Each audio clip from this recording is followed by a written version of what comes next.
I'm Bradley Braich. I've been playing basketball for 11 years. I love playing in front of a big crowd. That's a big one for me.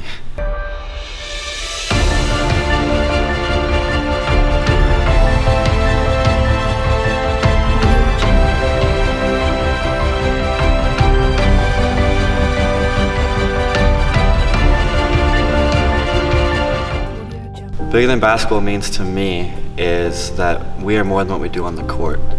So for the longest time I defined myself by basketball, and that ended up me going through some huge mental struggles because of it.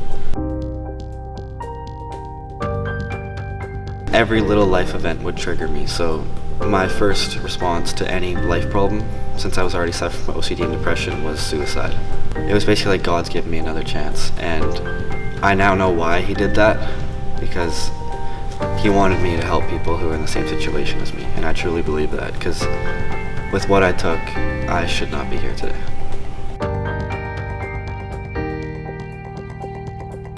At the end of the day, every single one of us is going to have to stop playing this sport at one point in our lives. And what we do from that point on is what's going to define us, not what we did on the court. The players, they love it. They love the whole idea because they get it. They get the stress of the game and how, like, after a game, if you have a bad game, you go home in your room and you don't feel like doing anything else. Like, they get that whole point. Because if you look at all the NBA players now, like DeRozan, Jaylen Brown, all those guys, they're starting to talk about their mental health issues. So I think the fans realize that mental illness does not exclude athletes. This event means so much to me because this could be my last basketball game ever.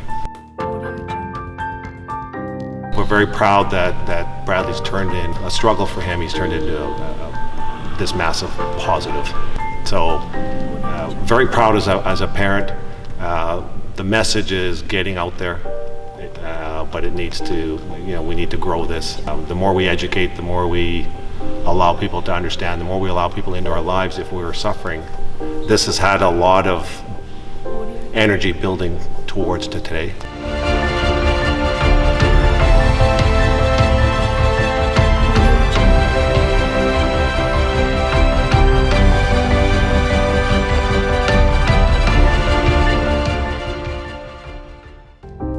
Most important is bringing the level of awareness to his peer group. It'll open the door for another player, another athlete, another student of some school who maybe thinks they're beyond help, or the stigma of mental illness, not wanting to come out and asking for help. When that article was released, when he said he attempted suicide, I did that last summer as well. It was a really dark time for me. I didn't know if I wanted to continue with basketball. I felt like I was abandoned. I had nobody really close to me. I always brought it upon myself, and that was so wrong. I should really have reached out, and Bradley really kind of helped me realize that I'm not the only one experiencing this.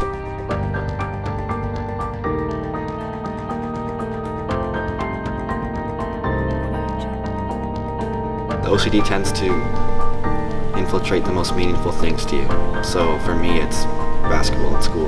The best analogy I've heard for it is like having two brains. It's like it makes you do things that you're not supposed to do, but you have to do them anyways because the anxiety is so high. Last summer, in my personal training, I knew something was wrong. Like, I started to hate it, and I started to reminisce over it. Every time I'd leave the gym, it was all I was thinking about was my shot's not good enough, my shot's not good enough. So I'm like, this isn't normal.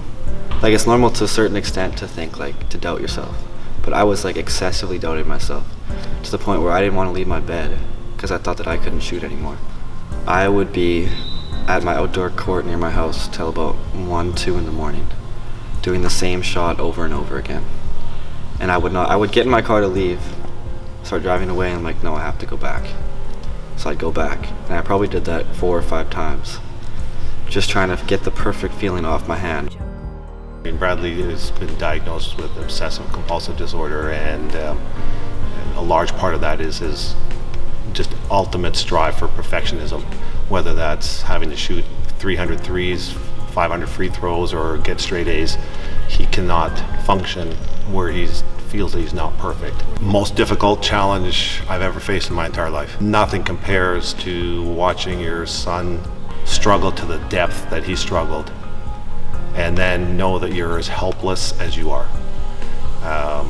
And there's no way to put that in words until you're in an emergency room and you know it's self-induced to a certain extent in some situations. And then you ask all the questions, and then you look for something to blame, you look for a fix, and then you look upstairs spiritually for an answer. Toughest journey of my life, no question.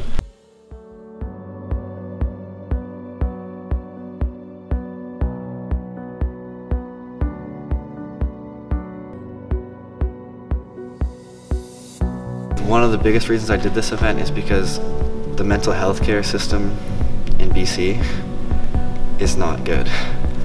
When you are in a suicidal state, you go to the hospital, they put you in a recliner chair beside, like I was 17 and I'm sitting beside grown men, like homeless people, and I'm like bawling my eyes out. I'm like, I thought it'd be a bit different than this.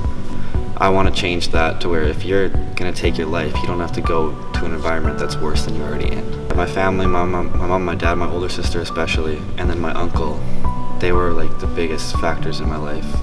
And a couple of my best friends, and like honestly, I know people say it a lot, without you I wouldn't be here today. Literally, without them, I would not be here today. You cannot let the system just do what it's going to do, because they're under-resourced, they're undermanned, they're underpowered.